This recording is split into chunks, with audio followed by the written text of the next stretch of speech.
Kickstarter is a platform for potential that has the ability to allow creators to work on new inventions, or in this case games, that the wider community not only approves of, but has placed their hard-earned cash towards. In Garrett's weekly feature here on the Coalition, you can see all of these brilliant ideas that maybe a publisher wouldn't back, being developed into real games. Divinity Original Sin is one such title, promising an old school CRPG with new ideas and modern execution. Original Sin does exactly that.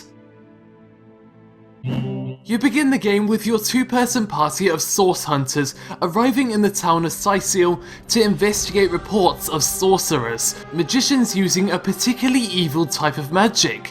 With a mix between high and low fantasy elements, you explore this world.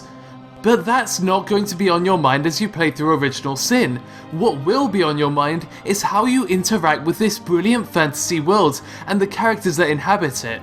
Stocked full of side quests and dialogue options, each character is quirky and entertaining enough to grab your attention. Yes, there's bad puns, yes, some of the jokes fall flat, but the outgoing personalities and in-depth dialogue options rarely leaves you lost. For example, when you go to Silverglen, it's quite evident that the group known as the Immaculates have some real influence there, judging by the fact that everyone in town has a strong opinion of them. These clear, omnipresent dialogue choices always points you in a direction, whether it's relevant to the main storyline or one of the many side quests involved here.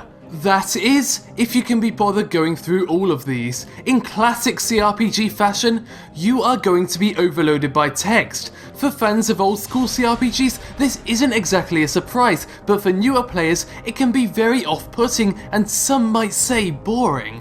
Instead of the typical RPG quest markers that you see nowadays, you are greeted with a journal summary of what you've just been told by an NPC. Thankfully, the world's compact enough to mean that these descriptions will put you on roughly the right track, but there's very little reason to actually read the dialogue instead of just reading the journal entries afterwards. Although you may find that your co-op partners find some sadistic reason to sit there reading text for ages, whilst you just wait. These quests will take you out into the wilderness where you will face off against a wide range of different types of enemies in turn-based combat, similar to many of the classic computer role-playing games, but it's the refinement and synergy that this system brings in that makes it so brilliantly intuitive. Using your standard attacks will never be enough to defeat your opponents, and until you get out of that mindset and think of some plans, Original Sin will seem to be very difficult. There is some real complexity to it, that is, at the same time, simple. A simple common tactic I used was making it rain, then using my mages to fire off an electric bolt at the most dangerous target, potentially stunning them. I wasn't thinking about the 10% extra damage I was able to do, and I hadn't even remembered that one of my armor pieces gave me some elemental resistance just in case my enemies tried the same trick. This is what I mean by intuitive. The choices that you make are at their inception simplistic, but how this affects the battlefield in the long term can create something much more complex. Although it's not all about combat. To be able to go into these battles, you will need to explore for money and items. This is heavily rewarded, and it's something that I'm sure you will sink a lot of time into. These worlds are loaded with secrets and surprises, meaning that even when you're in the process of stealing all the plates from Sicil and dealing with the cluttered inventory system, you might end up initiating a new side quest. The depth of not only the combat, but also the exploration and world here is just amazing. This exploration is used to reveal the map, which is available to view at any time.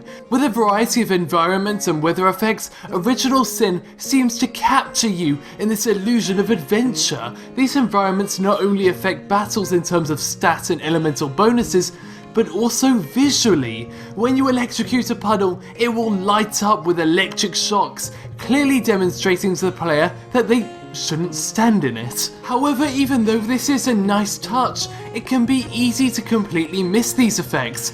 Puddles aren't nearly as visible as they could be, and the electrocution mechanic could easily misfire and end up stunning your own party, just because you didn't see the puddle. There's a similar situation with fire and lava that is just needlessly harsh. When a character stands in fire, they gain a burning status that slowly does damage each turn. However, when a character stands in lava, they instantly die. This wouldn't be a massive issue, but the two effects just look ridiculously similar. This is all accompanied by a very fitting soundtrack. Along with the general RPG tropes, we are given the typical idle, adventure and battle soundtracks and various iterations of each. As you walk through towns, you'll hear villagers chatting and shopkeepers yelling, playing up the atmosphere. There is one thing that is important to note though. If you do not have the voice slider set to full in your settings, there is a chance you'll be affected by a very common bug that gives the entire voice track an irritating echo effect.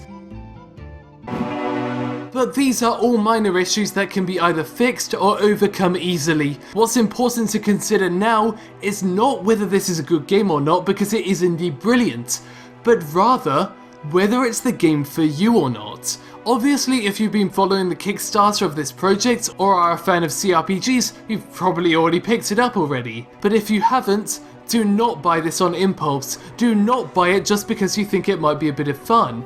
Buy it because you have acknowledged what this genre means and what comes along with it.